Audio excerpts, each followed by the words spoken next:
qardaş, məsələn, toplum olaraq, vətəndaş olaraq məsələn, biz necə bir xidmət edə bilərik ki, bu halal biznesin sayı artsın, burada artım olsun? Onu biraz açardınız, zəhmət olmasın. Bildiyimiz kimi, məsəl üçün bu günləri Səudiyyə Ərəbistanda satılan məhsulların əksəriyyəti hardan gəlir? Çindən. Çindən. Aha. Çindən dəfə bir dostum məsciddə mənə şey verir, təsbih verir. Deyir ki, Məkkədən gəlir.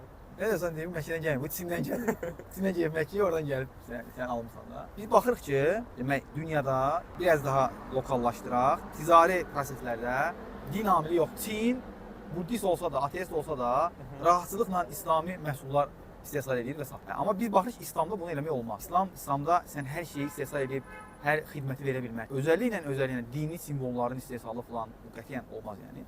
Burada məsələ nədir? Çin bunu niyə eləyir? Çin puluna baxır. Qazanc var, eləyirəm. Demək istəyirəm odur ki, hal-hazırda dünyada bütün bizneslər istehlakçıların tələbləri əsasında formalaşır və yön alır, bir şey qurur da, yəni bir strategiya qurur. Hər şey, çünki sən istehsal etdiyin şeyi sata bilməysənsə, onun bir mənası yoxdur yəni. Dolayısıyla hər şey istehlakçılardan asılıdır. Hər şey istehlakçılardan asılıdır.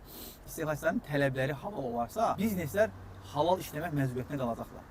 Tələb təklif məsələsi. Bu günlərəcə biz bir restorana deyirik ki, sən Ramazanda niyə iftardan əvvəl işləyirsən? O deyir ki, qardaş, mənim müştərilərimin böyük əksəriyyəti dindar deyil. Onlar bu məsələni anlamırlar. Mən bunu eləsəm belə, mən batacam, bankrota uğrayacam. Yəni, və hələ dini həssasiyyəti olan insanlar da bunu başa düşməyəcəklər, gəlib məndən almayacaqlar. Başa düşsələr ki, mən belə bir fədakarlıq eləyirəm, onlar gəlib eləyərlər. Yəni, biz nə edə bilərik? Biz vətəndaşların, istehlakçıların, zaten hər biznesin, biznes sahibkarının özü də bir istehlakçıdır, o da nəsə alır zaten.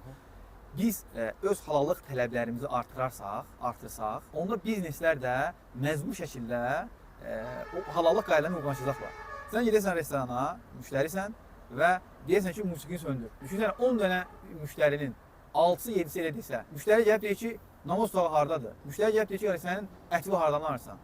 Bu tələblər artırsan, çünki biznes baxadaq ki, mən bu tələbi yerinə yetirməsəm, müştəri gəlməyəcəm, mən müştərini itirəcəm. Dolayısıyla daha məsuliyyətli, türklər demişəm, daha bilincli, daha şuurlu, istehlakçı olmaq lazımdır. Yediğin, içdiğin, aldığın, satdığın, hardan, necə olduğunu bilmərsən.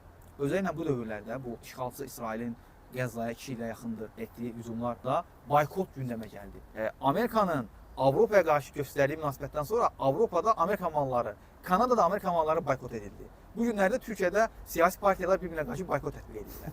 Yəni bu göstərir ki, və tarix boyu embargolar olub, sanksiyalar olub. Məsələn, Ukraynaya görə Rusiyaya nə qədər sanksiya edildi. Biz bunu başa düşməliyik ki, yəni şey etmək lazımdır, cəbhə almaq lazımdır. Yəni əgər qarşı tərəf sənin dəyərlərinə diqqət eləmirsə, nəzərə almırsa, sən seçici davranmalısan. Yəni şuurlu istehlakçılıq məsələsi bu boykot dövründə ortaya çıxdı. Artıq insanlar bir şey alarkən bunun şirkətin rəhbəri kimdir? Bu hansı holdingə daxildir? Bunun maliyyəsi hardan gəlir? Belə bu çox böyük şeydir, çox əhəmiyyətli şeydir.